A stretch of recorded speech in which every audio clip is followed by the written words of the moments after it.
कुंदूरी को तो आम सिंपल भाव में भाजिकी खाती सब बेले किंतु चलते आज गोटे नुआ उपाय को भाजपा एमती बन खाइले बहुत टेस्टी लगुच सब बेले से सिंपल भजा न भाजिकी बेले बेले एमती भी भाजतु बहुत बढ़िया लगे गोटे नुआ टेस्ट दब आ जो मैंने घरे कुंदूरी खाया नाक टेकुचती से भी दिंतु तांकु भी पसंद आसो एमती बनईकि आपण रुटी भात सबुथ खाईपर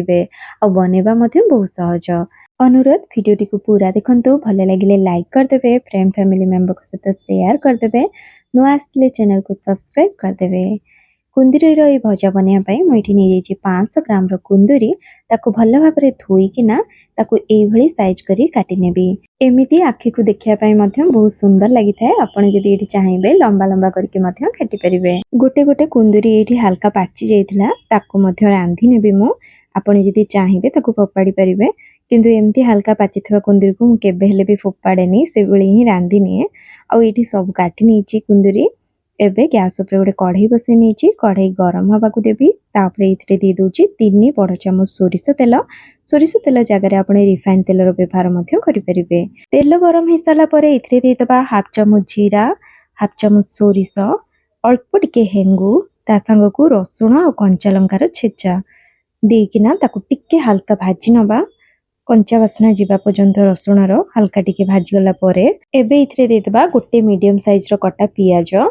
पियाज को हल्का कलर आसिया पर्यंत भाजी नबा बेसी डार्क करके भाजवा दरकार नहीं। एठी देखंतु पियाज हमर बढ़िया से भाजी गलानी एबे इथरे कटा कुंदूरी को दे दबा आउ भल्लो कि ताको गोळे नबा थरे दी थर तापरे इथरे दे दबा स्वाद अनुसार लूण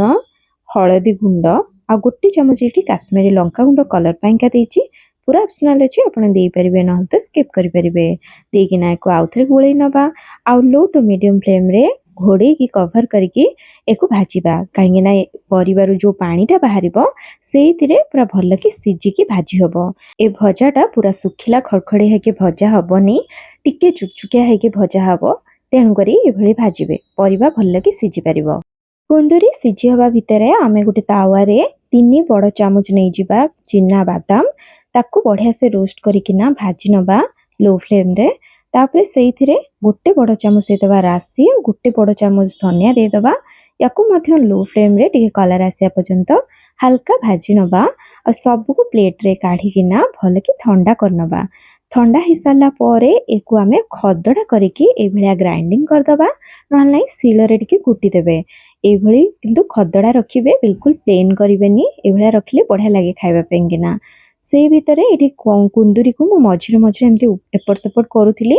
आ ता भितरे देखंतु पूरा 90% एठी कुंदूरी सीझी गलानी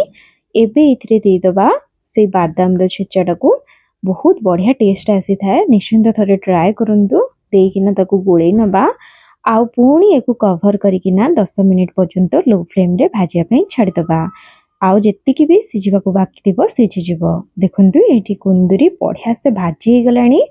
एबे लास्ट को दे दबा हाफ चामच एथरे भजा जीरा गुंड